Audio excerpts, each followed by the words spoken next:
Nous allons lire les versets 15 et 16. Hébreux chapitre 13, versets 15 et 16. Par lui, Jésus-Christ, offrons sans cesse à Dieu un sacrifice de louange, c'est-à-dire le fruit de lèvres qui confessent son nom. Et n'oubliez pas la bienfaisance et la libéralité, car c'est à de tels sacrifices que Dieu prend plaisir. Amen. Ce matin, nous voulons offrir au Seigneur un sacrifice de louange. Nous lui apportons nos actions de grâce, notre adoration.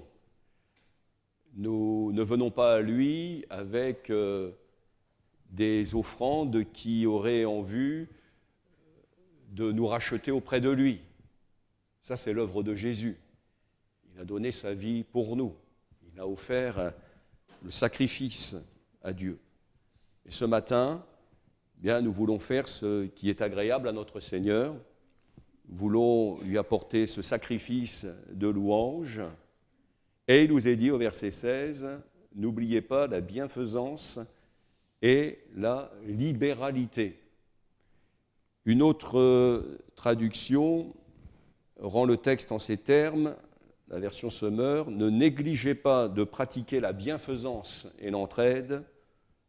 Voilà les sacrifices auxquels Dieu prend plaisir. » Un sacrifice de louange, la bienfaisance, la libéralité, autrement nommé l'entraide. Et Dieu prend plaisir à cela.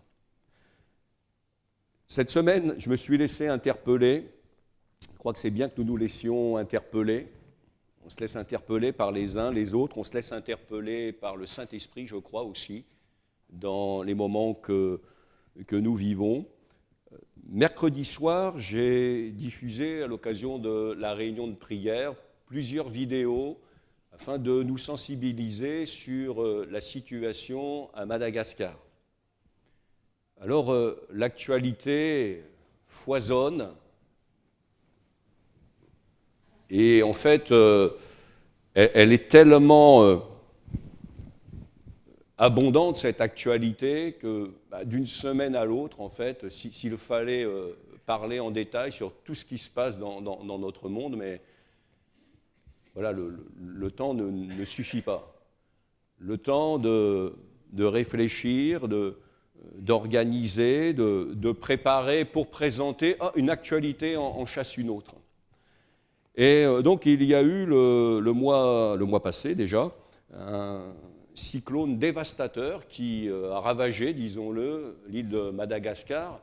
Et à Madagascar, donc dernièrement, des missionnaires ont été envoyés.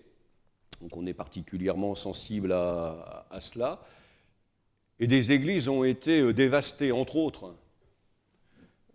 L'habitation du pasteur, le toit s'est envolé. Et alors vous allez comprendre, moi mercredi, alors c'est pas que j'ai passé ma journée à ça, mais ça fait partie aussi de mes responsabilités pour l'Église. J'ai passé une bonne partie de ma journée à étudier des devis afin de les présenter au conseil d'administration. Et dans l'un de ces devis, il était question d'un faux plafond. Un faux plafond. Vous savez tous ce que c'est qu'un faux plafond? Faux plafond, voilà, on réduit un petit peu la hauteur, on met de l'éclairage, il y a des gains au niveau économie d'énergie. Enfin, ça a du sens. À un moment donné, on imagine des travaux pour l'Église. Et le soir, moi, je projette les vidéos et on voit un pasteur avec sa femme assis sur un banc qui, a priori, est un banc d'église. Ils ont les pieds dans l'eau, et en fait, ils sont dans leur église. Sauf que leur église, elle est dans l'eau, et il n'y a plus de toit. Moi, je réfléchis sur le faux plafond, pendant que certains se disent, mais comment ils vont faire pour avoir un toit? Vous voyez le cheminement dans la tête du pasteur? Alors, il n'y a rien de mal. Il n'y a rien de mal, mais à un moment donné, on est interpellé. Et puis, je crois que c'est aussi ça, la vie de l'esprit. On rentre chez soi, on est Parfois, on ne sait pas, on dit, mais c'est quoi qui ne va pas A priori, je ne suis pas dans un péché connu, enfin, je ne suis pas dans quelque chose, voilà, avec mes frères, mes sœurs, enfin, avec les miens, ben, ça va. Mais dans le cœur, vous savez, on est travaillé. Comme si, finalement, ben, j'avais besoin aussi de me laisser interpeller par des besoins. Et des besoins qui nécessitent qu'on puisse s'y intéresser. Et dans ce texte de l'Écriture, bien, il y a ce verset 16, « N'oubliez pas la bienfaisance et la libéralité, car c'est à de tels sacrifices que Dieu prend plaisir. » Alors, merci Seigneur, mais en même temps, ça bouleverse un petit peu nos programmes. Vous savez, on aime bien organiser. Moi, ce matin, je voulais vous parler sur un peu la continuité de ce que j'ai partagé dimanche dernier, hein, sur le mariage, que le mariage soit honoré de tous, c'est important ça. Mais il y a tellement de choses importantes. Donc, voilà, il y a ce texte qui s'est imposé, et je le partage avec vous ce matin. Je m'arrête en particulier sur ce que dit la version Sommer, ne négligez pas, parce qu'on peut le négliger. La version seconde nous dit « n'oubliez pas ». Alors bon, un oubli, ça arrive. Mais si on veut aller plus loin dans la pensée, vous savez, c'est des oublis. Parfois, il y a des choses, comme on dit, ça vous est déjà arrivé. Parfois, on dit « tu as la mémoire courte ». Il y a des gens, ils ont de la mémoire pour ce qu'ils veulent. Et nous, parfois, on a besoin de se souvenir. On a besoin de ne pas oublier. Et ce n'est pas un simple oubli, il peut y avoir de la négligence. Ne négligez pas de pratiquer, on est sur un terrain pratique, la bienfaisance et l'entraide. Voilà les sacrifices auxquels Dieu prend plaisir. Dans la lettre aux Hébreux, il est question de deux alliances, la première alliance, la seconde alliance, il y a les sacrifices de l'Ancien Testament, et comme l'auteur, il s'adresse premièrement à un public issu des milieux juifs, eh bien, il leur explique qu'au fond, les sacrifices de l'Ancienne Alliance annonçaient le grand sacrifice, celui que Jésus allait accomplir sur la croix, lequel nous donne accès auprès du Père. Vous voyez, il y a toute cette pensée-là. Donc, il y a des sacrifices, les sacrifices d'animaux, tout ça, c'est réglé. Jésus lui a donné sa vie. Par contre, la Bible nous amène sur un autre terrain de sacrifice, sacrifice agréable à Dieu. Alors derrière le mot sacrifice, nous on y voit ce qui nous coûte, hein, souvent, mais il y a aussi cette odeur agréable. Dans l'Ancien Testament, il y avait des offrandes agréables que Dieu perçoit, qui le réjouissent. Ça a une bonne odeur chez lui. Et ici, eh bien, l'auteur termine avec des points très très pratiques.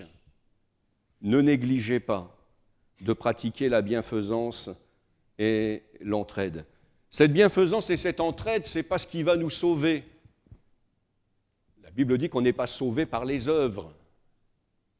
Nous sommes sauvés par la grâce, par le moyen de la foi. Mais l'apôtre Paul, aux Éphésiens, dit ensuite que Dieu nous a sauvés pour de bonnes œuvres. Donc les bonnes œuvres, elles ont toute leur place. Il faut juste qu'elles soient à la bonne place. On ne peut pas s'appuyer sur ces œuvres pour faire valoir devant Dieu un mérite particulier. Ça ne peut pas nous racheter, ça ne peut pas nous sauver. C'est l'œuvre de Jésus. Mais derrière tout cela, la conséquence, c'est de nous conduire à pratiquer de bonnes œuvres. Alors il y a bon nombre de frères et sœurs ce matin, ils vont avoir le sentiment, mais tout ça on le sait déjà, pasteur Christian. Je voudrais aussi adresser un message aux amis, aux personnes qui s'ajoutent à l'Église. C'est important, ce matin on parle d'œuvres, on va parler de choses, on est sur un terrain pratique, mais vous voyez, la pratique de ces œuvres sont le prolongement, sont la conséquence d'une vie transformée, d'un cœur nouveau. Et ça, c'est ce que le Seigneur nous a accordé par sa grâce. Jésus dira à ses disciples, si vous savez ces choses, vous êtes heureux pourvu que vous les pratiquiez. Et il y a un travers de l'âme humaine qui apparaît dans le texte que nous avons lu ce matin, c'est la négligence. Donc il y a un rappel à l'ordre et nous avons besoin constamment de nous laisser rappeler à l'ordre par le Saint-Esprit. Jésus avait adressé un message aux conducteurs spirituels de son temps, des chefs religieux. Et dans Matthieu, ne cherchez pas le texte, hein, mais je vais le citer, dénonçant jusqu'à leur hypocrisie, Jésus dira « Malheur à vous, scribes et pharisiens hypocrites, parce que vous payez la dîme de la menthe, de l'ânette et du cumin, et que vous laissez ce qui est le plus important dans la loi, la justice, la miséricorde et la fidélité. C'est là ce qu'il fallait pratiquer sans négliger les autres choses. » Vous voyez, le Seigneur Jésus, ici, les interpelle sur ce qui est le plus important. Et parfois, nous nous souvenons du moins important quand nous devrions nous pencher sur ce qui est peut-être même réellement important devant Dieu. Alors Jésus dira, c'est là ce qu'il fallait pratiquer sans négliger les autres choses. C'est ce que je vous disais tout à l'heure, il y a des choses, d'autres choses, elles ne méritent pas moins d'attention, mais il ne faut pas qu'elles prennent la place du reste. Je ne sais pas trop comment dire les choses, mais je pense que vous comprenez.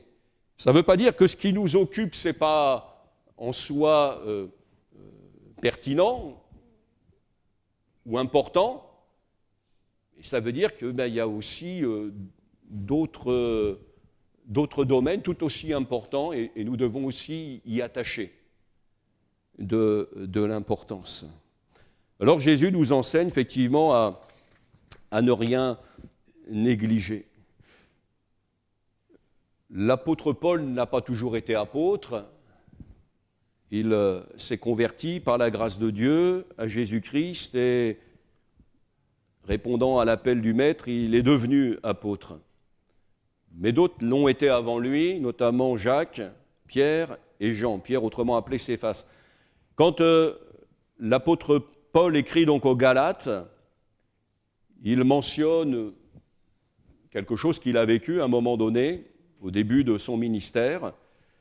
Et donc je cite ses propos, il dit « Jacques, Céphas et Jean, qui sont regardés comme des colonnes, me donnèrent à moi et à Barnabas la main d'association afin que nous allions, nous, vers les païens et eux vers les circoncis. » Là, on parle du témoignage de la bonne nouvelle.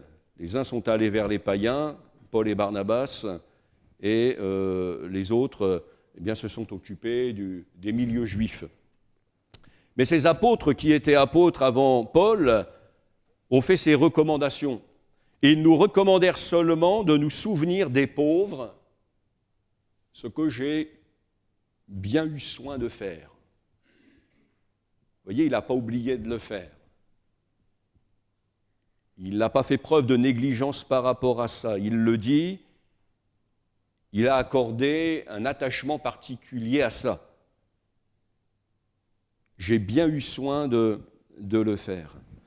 C'est l'apôtre Jacques qui dit, dans Jacques chapitre 1er, verset 22, « Mettez en pratique la parole et ne vous bornez pas à l'écouter en vous trompant vous-même par de faux raisonnements. » Alors, les commentateurs estiment que la lettre de Jacques est certainement l'un des plus vieils écrits, on va dire, du Nouveau Testament, au niveau de la datation. Et en fait, bien dans cette lettre de Jacques, c'est là qu'apparaît pour l'unique fois le mot religion.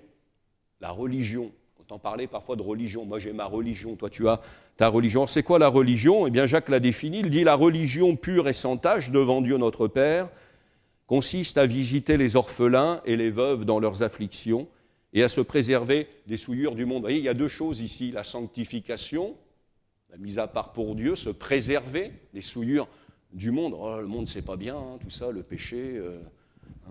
Donc on se préserve, et ça parfois on l'entend le message, mais il n'y a pas que ça, il y a aussi un terrain pratique qui consiste à visiter les orphelins et les veuves dans leurs afflictions. Alors, il ne s'agit pas seulement de les visiter, mais il s'agit aussi de répondre à ce que peuvent être leurs besoins.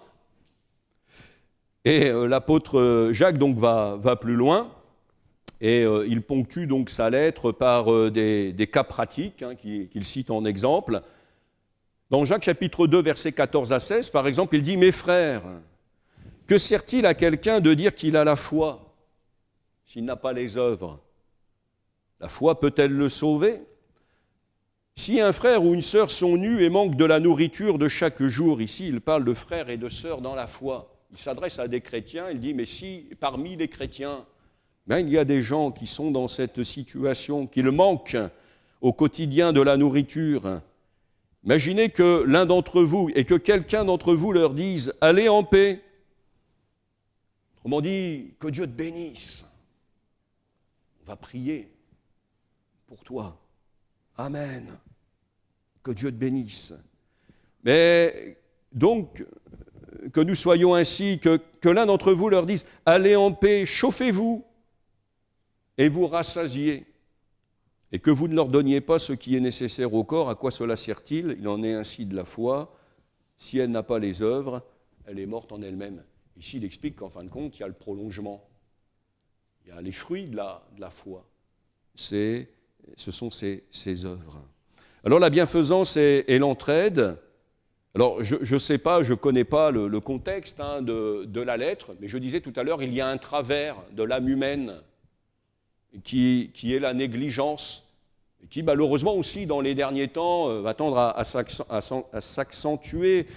L'Écriture nous dit par exemple, quant à la charité, elle se refroidira, celle du plus grand nombre. La Bible nous parle de l'égoïsme. Et tout ça, eh bien, doit aussi nous interpeller. Alors, on a envie de dire, dans un tel contexte, à plus forte raison, il faut ne pas oublier. Ne pas oublier. La bienfaisance et l'entraide, elles apparaissent dans l'Ancien Testament comme dans le Nouveau Testament. Un jour, on a dit à Jésus, mais voilà, l'argent là, qui a été dépensé pour ça, on aurait pu le donner aux pauvres. Et Jésus va avoir une réflexion, il va dire, vous avez toujours les pauvres avec vous, mais moi, vous ne m'avez pas toujours. Et donc là, il était en train de saluer un geste qui avait été fait envers sa propre personne, le geste qu'avait fait une femme, et il dit, elle a bien fait de le faire là. Parce que moi, vous ne m'avez pas toujours, bientôt je vais partir. Et il ne comprenait pas très bien tout cela encore, mais dira, mais au fond, vous avez toujours les pauvres avec vous. Ça veut dire que vous aurez toujours l'occasion de vous en occuper. Vous aurez toujours l'occasion de manifester la bienfaisance, l'entraide. Vous aurez l'occasion, ne vous inquiétez pas. Y a pas, là, c'est un temps particulier. Et comme pour justifier cette femme qui avait fait cette offrande, il dira, bien, elle a bien fait. Voilà, il ne faut pas faire de la peine, ni au Seigneur, ni à cette femme-là. Il dit, par contre, vous avez toujours les pauvres avec vous. Et en fait, il fait allusion à quelque chose qui nous renvoie à l'Ancien Testament. Dans le livre du Deutéronome, chapitre 15, verset 11, donc ici on parle de la bienfaisance et de l'entraide dans l'Ancien Testament, Dieu dit ceci, il y aura toujours des indigents dans le pays. C'est pourquoi je te donne ce commandement, tu ouvriras ta main à ton frère, aux pauvres et à l'indigent dans ton pays. Il y a plusieurs choses ici. Il y a le frère, celui qui appartient à la famille de Dieu, mais il est aussi question du pauvre et de l'indigent, alors au loin, mais aussi auprès. Ça, c'est dans l'Ancien Testament. Et le Seigneur même en fait un commandement. Il dit, tu ne fermeras pas ton cœur. Et derrière, eh bien, il y a une bénédiction qui découle. Parce que, ailleurs dans l'Ancien Testament, dans le livre d'Ésaïe, au chapitre 58, le peuple s'interroge. Il dit, mais ça sert à quoi de jeûner ? Parce qu'on a le sentiment que Dieu ne répond pas. Alors on a raison de jeûner. Jésus, tout à l'heure, n'a pas censuré les responsables religieux parce qu'ils se livraient au jeûne et parce qu'ils conduisaient le peuple dans le jeûne.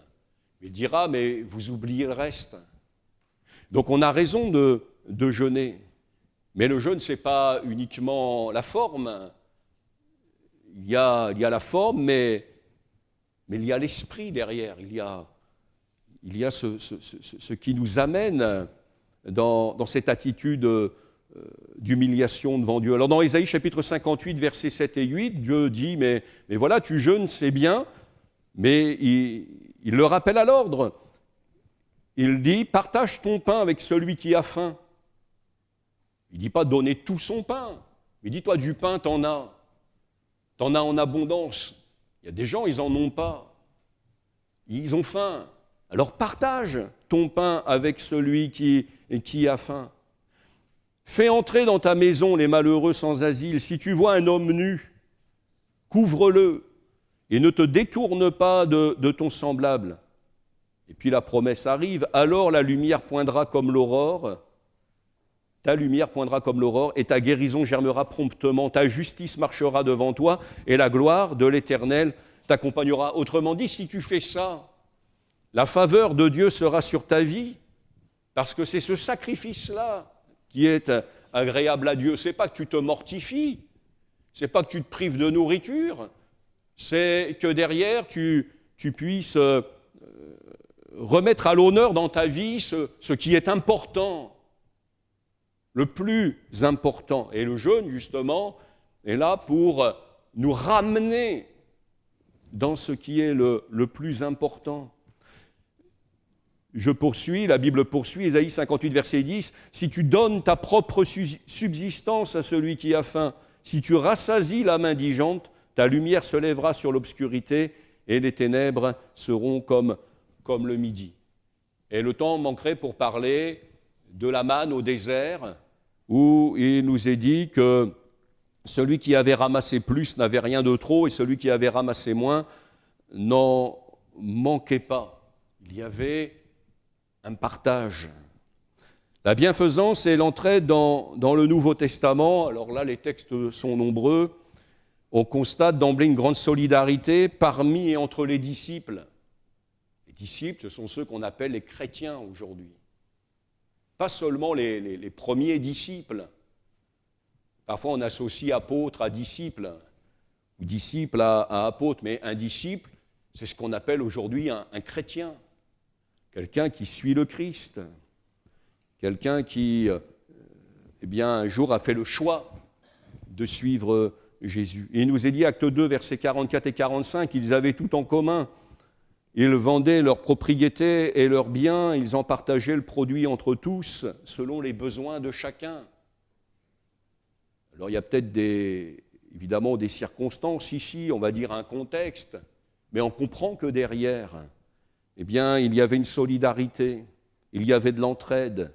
Ils en partageaient le produit selon les besoins de chacun. Acte 4, verset 34, il n'y avait parmi eux aucun indigent.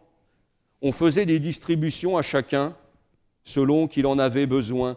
Acte 11, verset 29, alors qu'une famine avait été annoncée par un prophète, le prophète Agabus, ainsi prévenu, le peuple de Dieu a pu s'organiser. Vous voyez, c'est extraordinaire ça. Dieu interpelle, l'Esprit de Dieu dit, voilà, il va y avoir des temps difficiles. Et ils ont compris, parce qu'ils ont aussi une intelligence, l'Esprit de Dieu leur a annoncé des temps difficiles. Alors ils ont commencé à se concerter, ils se sont dit, mais nos frères, nos sœurs, tout ça, ceux qui n'ont déjà pas grand-chose, qu'est-ce qu'ils vont devenir? Et là, ils vivaient l'Église, le corps de Christ. Vous savez, les membres qui sont solidaires les uns des autres. Quand il y en a un qui souffre, les autres souffrent avec. Quand il y en a un qui se réjouit, les autres membres se réjouissent aussi avec. Alors, devant cette perspective, il nous est dit dans Acte 11, verset 29, « Les disciples résolurent d'envoyer chacun selon ses moyens un secours aux frères qui habitaient la Judée. Ils le firent parvenir aux anciens par les mains de Barnabas et Saul. » Et dans l'Écriture, on sait que le fait de recevoir ainsi est l'occasion pour ceux qui reçoivent de nombreuses actions de grâce envers Dieu. Et Dieu est réjoui. Permettez-moi de dire comme ça, Dieu est content. Il est content. Il voilà, dans mon église, voilà comment ça se passe. Dieu est content. Il y a des élans de solidarité remarquables, je vais terminer avec ça. Et d'ailleurs, l'apôtre Paul va donner les Macédoniens en exemple. Les Macédoniens sont les habitants de la Macédoine, une province qu'on pourrait appeler la Grèce aujourd'hui. Et donc il y avait beaucoup d'églises dans cette région du monde. L'évangile avait été annoncé, des églises avaient été établies. Il y avait Corinthe, il y avait Thessalonique. Et puis il y avait la Macédoine. Et en Macédoine, c'était plus difficile, c'était pas... On le voit aussi parfois dans nos régions françaises. Vous avez des régions plus ou moins riches. Vous avez des régions plus ou moins prospères. Et l'apôtre Paul, en fait, qui interpelle les Corinthiens, alors les Corinthiens, ce n'est pas qu'ils étaient riches, mais quelque part, ils avaient ce qu'il fallait. Ils avaient ce qu'il fallait et ils pouvaient être utiles. Ils avaient évidemment vocation à participer aux efforts de solidarité. Alors, il s'adresse aux Corinthiens, mais en s'adressant aux Corinthiens, eh bien, il donne en exemple ce qui se passe en Macédoine. Et la Macédoine était beaucoup plus pauvre. Les gens avaient de faibles moyens. Eh bien, figurez-vous que ces gens-là ont été capables d'efforts, mais de tels efforts que finalement, l'apôtre Paul dira, ils ont même donné au-delà de ce qui était raisonnable. C'est lui qui le juge comme ça. Et la Bible ne nous oblige pas à aller dans ce sens-là. Mais dit, pour eux, voyez, eux, ils sont allés même au-delà du raisonnable. Alors je cite, mais il vous faudrait lire, s'il vous plaît, 2 Corinthiens chapitre 8. Vous voyez, parce qu'on ne peut pas aller vers le détail de tout ce texte, mais je vous invite à le faire si la prédication vous interpelle. Ce matin, relisez 2 Corinthiens chapitre 8. Mais juste là, les premiers versets, l'apôtre Paul dit « Nous vous faisons connaître, frères, la grâce de Dieu qui s'est manifestée dans les églises de la Macédoine, au milieu de beaucoup de tribulations, et qui les ont éprouvées, leur joie débordante et leur pauvreté profonde ont produit avec abondance de riches libéralités de leur part. » Alors il y a vraiment ici un contraste saisissant entre le fait de leur pauvreté profonde et celui qu'ils aient été capables de riches libéralités. Leur joie débordante et leur pauvreté profonde ont produit avec abondance de riches libéralités de leur part. Ils ont, je l'atteste, donné volontairement, selon leurs moyens. Vous voyez, c'est ça la pensée de Dieu. Et après, il dit, et même au-delà de leurs moyens. Ça, c'était ce qu'ils ont eu à cœur de faire, en plus. La Bible ne nous dit pas bien de participer au-delà de nos moyens. Mais notre cœur peut nous conduire jusque-là. Ils ont, je l'atteste, donné volontairement selon leurs moyens, et même au-delà de leurs moyens, nous demandant avec de grandes instances la grâce de prendre part à l'assistance destinée aux saints. C'est extraordinaire, ça. Je ne sais pas exactement ce qui s'est passé, mais il y a eu des besoins. Ces besoins ont été des besoins connus. Et on le savait à Corinthe, mais on le savait aussi en Macédoine. Vous savez, les Macédoniens, je pense que les apôtres ont dû avoir quelques scrupules à aller vers eux. Parfois, il y a comme ça des troncs spécifiques, des collectes qui sont faites, mais on sait qu'il y a des personnes, c'est vrai qu'on ne va peut-être pas aller premièrement vers elles. Pourquoi ? Parce que les solliciter, on sait déjà qu'elles sont dans des besoins. Déjà, c'est difficile pour elles. Alors, on ne va peut-être pas aller dans un premier temps vers ces personnes-là ou vers ces églises-là. Mais qu'est-ce qu'ils ont dit, les Macédoniens ? Ils ont dit, nous, on a appris qu'il y a un besoin. On a appris que ça va mal dans tel ou tel endroit. Alors, on voudrait participer. Et là, je mets à la place des apôtres. Bon, écoutez, parfois, on est comme ça, on va dire... il faut aussi être raisonnable, vous n'avez déjà pas grand-chose, donc vous savez, il y a des croyants, il y a des églises, ils vont pouvoir donner. Il dit non, mais si nous on voudrait, vraiment, c'est une question de... Voilà, on met un point d'honneur à cela. On veut faire un effort. Et c'est là que l'apôtre Paul est en train d'expliquer. Mais en même temps, il interpelle les Corinthiens, il dit, voyez de quoi ils sont capables.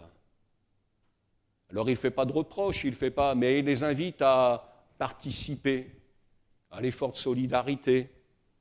Il parle d'une œuvre de bienfaisance. Il parle d'une collecte. Parfois on a des scrupules. Bon, pas toujours, il y en a qui sont parfois plus à l'aise avec ça, mais bon, en fonction de notre nature, on a plus ou moins des scrupules, vous savez, à proposer des collectes, des choses comme ça. Mais c'est important, les collectes. L'œuvre de bienfaisance, c'est biblique, et je crois que c'est important aussi bien qu'on puisse y être sensible. C'est pour ça que je le partage avec vous ce matin.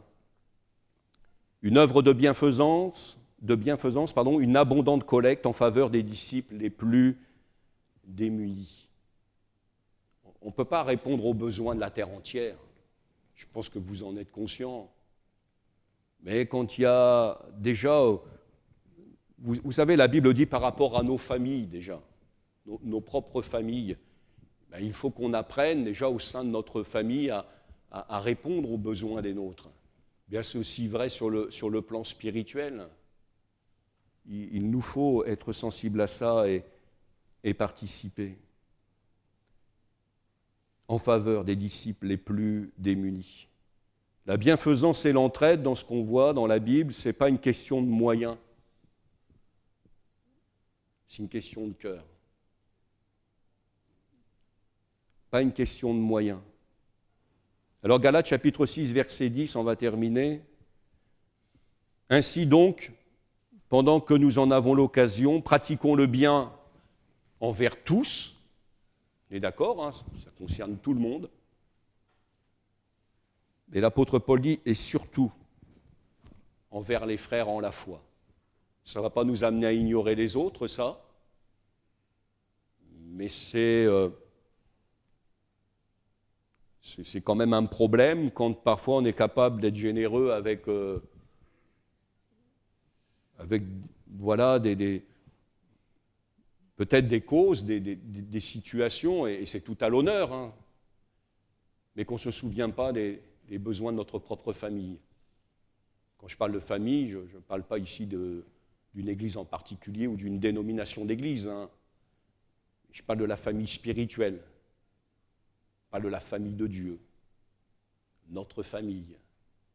Nous sommes de la famille de Dieu. Alors que le Seigneur nous bénisse, les besoins sont nombreux.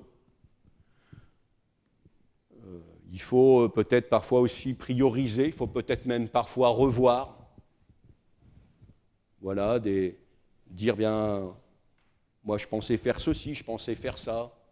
Et dire peut-être qu'il serait bien aussi de penser à ceci, à cela, à remettre les choses bien à leur place, à la place que Dieu veut que nous les placions. Que Dieu nous bénisse.